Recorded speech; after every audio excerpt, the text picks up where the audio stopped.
Gledate Temo dneva na Novi24 TV. Z vami je Aleksandra Juk.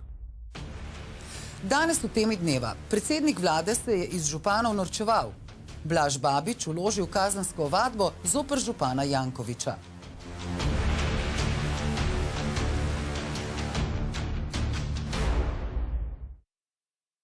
Lepo pozdravljeni. Predstavnik proizvajalca cevi za kanal C0, ki so proizvedene v Romuniji, je izjavil, da nimajo certifikatov požarne ali potresne varnosti izdelka, ter da je on sam zgolj prodajalec gradbenega materijala. Tako je v nujnem pozivu policiji in tožilstvu preko družabnega omrežja Twitter opozoril pravnik Blaž Babič, ki velja za enega največjih kritikov gradnje kanala C0 skozi vodonosno območje. Strokovnjak Andrej Čufer, ki je že pripravil simulacije, kaj se lahko zgodi na tem kanalu, je v nedavni oddaji Aktualno na naši televiziji poudaril, da je predlagal bolj varne cevi, cev v cevi, pa tudi vodovodne cevi, ki jih uporabljajo na Japonskem v potresnih območjih, a pravi, da ni bilo odgovora. Babič je sicer nedolgo nazaj zaradi nezakonitih postopkov pri gradnji kanala C0 vložil kazensko ovadbo zoper župana mestne občine Ljubljana Zorana Jankovića in njegove pomagače, kot jih sam imenuje. Ljubljanskega župana je v luči gradnje ovadil tudi za genocid in terorizem. Naš gost je pravnik Blaž Babič. Gospod Babič, lepo pozdravljeni, hvala, ker ste se oglasili pri nas. Hvala za vabilo. Glejte, vi ste občan občine Ljubljana, udeležili ste se tudi tega odbora pred redno nujno sejo v državnem zboru. Skratka, odločno protestirate proti vgradnji kanala C0. Zakaj? Jaz predvsem glasno opozarjam, ker sem meščan Ljubljane od rojstva. Moja dva sta prišla iz Štajerske in sem Ljubljančan z štajerskim karakterjem, lahko rečete. Predvsem sem pa v tem času študiral pravo, se ukvarjal z političnimi vsebinami. V tem času od februarja recimo letos sem zaslišal klic na pomoč s strani kmeta Blaža Škerla, lastnika zemljišč, ki je dal zelo jasen poziv na Twitterju in Facebooku in sem se preprosto odzval. S kolesom sem obiskal kraj dogodka in na začetku samem sem videl, da srečal sem enega od teh ljudi, ki so bili vpleteni, lastnikov, ki so jim razlaščali zemljišča, in mi je začel takoj razlagati, poglejte, mi nismo imeli niti pravilno uročenih pisemskih pošiljk in kot pravnik sem videl, da in hkrati dobival vse te informacije, recimo, če je projekt vreden 150 milijonov evrov, zakaj se že na najnižjem nivoju dogajajo take anomalije, da nek lastnik ne dobiva po ZUP-u, Zakonu o upravnem postopku, pravilno uročenih pošiljk in zakaj se vse tako čudno vrti. In potem sem se samo še naprej naslednje mesece družil z ljudmi, ki so prišli tja, zaskrbljeni, drugi, recimo tja je prišel še Andrej Čufer, ki je arhitekt, in potem smo naenkrat razmišljali večdimenzionalno, torej tudi naravoslovno, kaj se zares zgodi, če slabo narejeno cev, pri čemer vsaka kanalizacijska cev pušča, to bo vedel vsak graditelj. To je prepustno, ne? Vsaka zadeva. To so te drobne temne skrivnosti tehnik in gradbeništva, ki jih zve vsakdo, ki je gradil kdaj hišo. Najdite mi med svojimi gledalci nekoga, ki je zadovoljen, pa je zgradil kanalizacijo, priključek za kanalizacijo nad priključek za vodovod. Mislim, da tazga junaka ni, da bi bil zadovoljen dolgo časa. Menite, da bi morali biti Ljubljančani na tem področju bolj odločni, bolj revolucionarni? Kako naj preprečijo to gradnjo?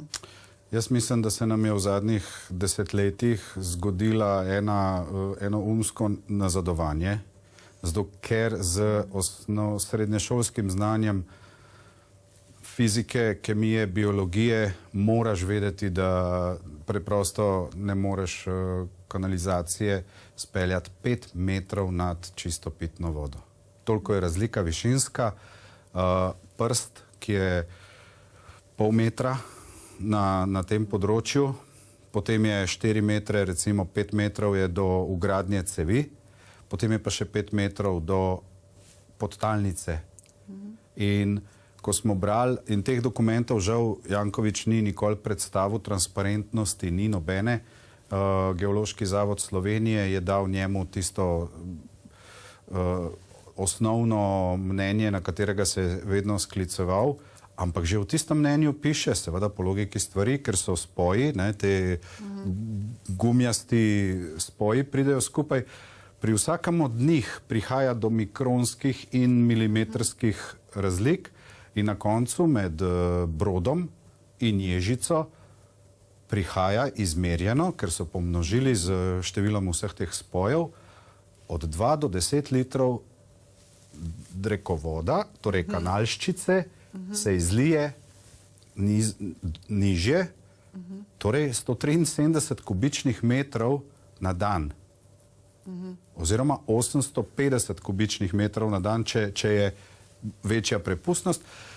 Cevi, naknadno smo ugotavljali, Andrej Čufer, Blaž Kerl, jaz smo sprašvali, gledali, cevi so neprimerne. Avstrijski prodajalec, cevi narejene v Romuniji, ampak nimajo testov. Lahko, da so narejene po njihovih specifikacijah, ampak a so primerne za vgradnjo na tem mestu, pri takih kapacitetah, tega pa pravzaprav nimamo. In tukaj je tisto, kar je omenil že gospod Ogrin, Aarhuška konvencija, pravica do informacij, pravica do sodelovanja pri odločanju in pravica do sodnega varstva. Te ljudje, recimo sodno varstvo, če pogledamo, te ljudje lahko grejo na upravno sodišče, ampak vemo, da je upravno sodišče legitimiralo nelegitimno županovanje Jankovića od 2018 zaradi zlorabe časopisa Ljubljana. 4 leta so rabili, da je prišla zadeva na ustavno sodišče, da so ugotovili, da je Janković legitimen župan. Ne. Pravica do sodelovanja.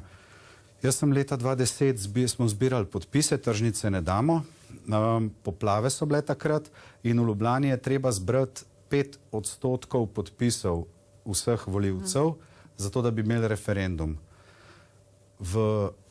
Na ravni Republike Slovenije je treba zbrati 40 000 podpisov za referendumsko zahtevo, kar pomeni 2,35%. Torej, še enkrat več podpisov, zato v Ljubljani ni referendumov, v Ljubljani ni participacije. Gre za 44. člen ustave, pravica do sodelovanja pri upravljanju javnih zadev. Torej, OPN referenduma ni bilo, Janković je bil presrečen, ker je za očitno, in to zdaj dobivamo servirano po 13 letih, tista prejšnja pasivnost se obrestuje tako, da dobiš dobesedno nevarnost onesnaženja pipe, vode iz pipe. Na dlan. Glejte, omenjali ste sodno varstvo. Slovenija je recimo v Evropski uniji država z največ negativno rešenimi stvarmi, sodbami na Evropskem sodišču. Se pravi, Slovenija je izgubila. Državljani smo pa to plačali zaradi samovolje, mogoče različnih drugih ljudi. Ampak zdaj vi ste včeraj povedali en lep primer na odboru. Koliko denarja bi Slovenija lahko izgubila s tem tudi? Prej ste rekli, pasivnost Ljubljančanov absolutno je prehuda, ampak je tudi potem tista mikroklima v Sloveniji, če se pa Gorencem nekaj dogaja, pa to Štajercev ne zanima. Jaz sem hotel ponazoriti resnost situacije, da bojo razumeli, prvič, to je glavno mesto. To je glavno mesto, to je prestolnica Republike Slovenije, edine države slovenskega naroda na planetu Zemlja, ki jo imamo. In v tem središču za 300 000 ljudi, torej skoraj šestino prebivalstva, ugasneš vodo, kar je za zrakom takoj najpomembnejša človekova potreba. In V redu, nekateri še prihajajo v Ljubljano na delo, pa razumejo, da ni dobro, če v službi moraš piti ne ustekleničeno, veste, plasticizirano vodo, ne? To ni isto. Nekoč so bile steklenice, zdaj so plastike. Da bi dojeli ostali prebivalci, sem povedal takole, glede na to, da vsi v izvršni veji oblasti, ki to očitno omogočajo, in tudi v zakonodajni veji, ki so apatični do tega, da bojo dojeli, bomo postavili ceno za vsakega meščana 1000 evrov na dan za to, kar so nam povzročili. Za polno odgovornost. In če je 300 000 meščanov, je to 300 milijonov evrov na dan bo plačevala država meščanom, zato ker država ni zaščitila meščanov pred njihovim žal lastnim županom, nelegitimnim. Gre pa tudi za kritično infrastrukturo.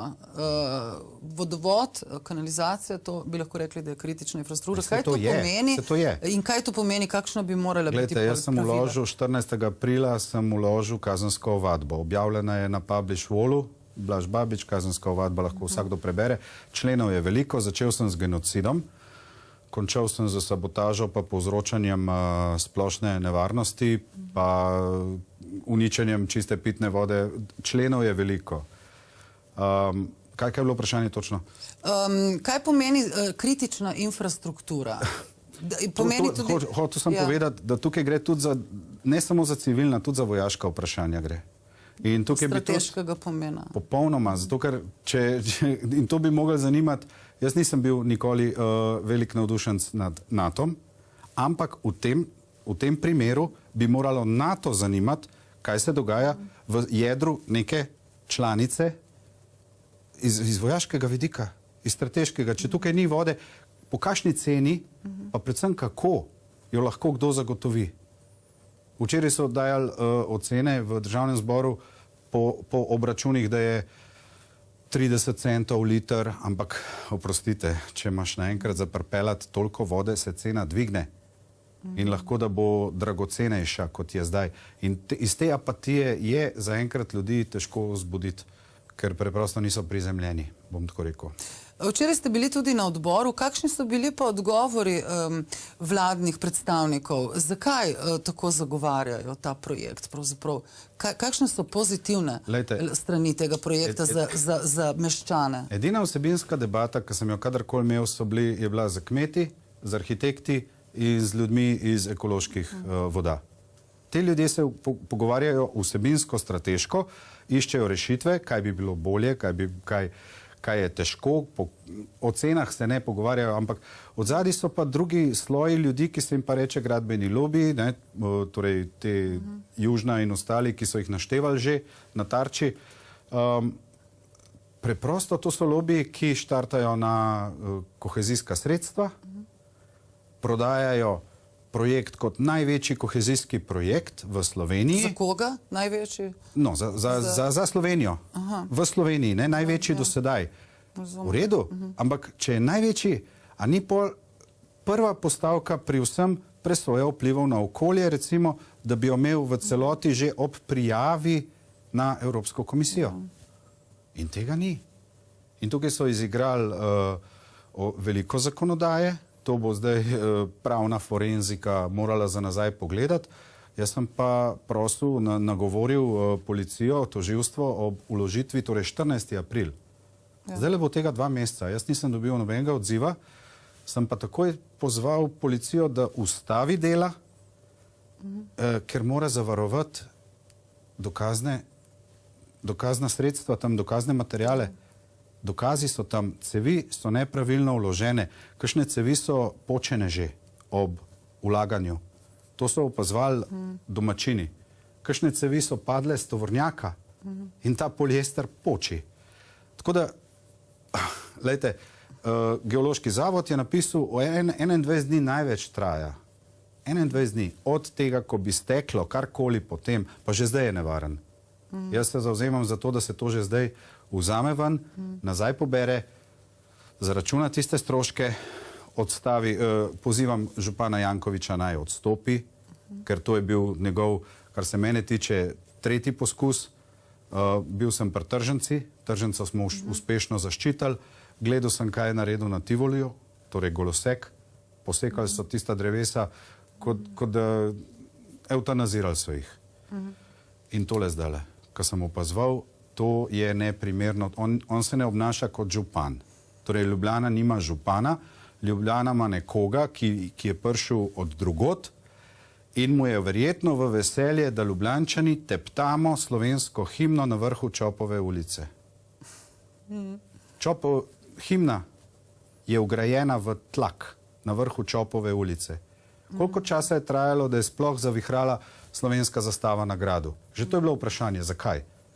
Ker taka vprašanja moramo postavljati ljubljanskemu županu? Ne. Naj odstopi, predvsem pa naj pove, kje je vse njegovo premoženje, ker bo potrebno plačevati odškodnine za zavožen projekt od začetka. Hvala lepa za te besede in obisk v našem studiu. Hvala vam.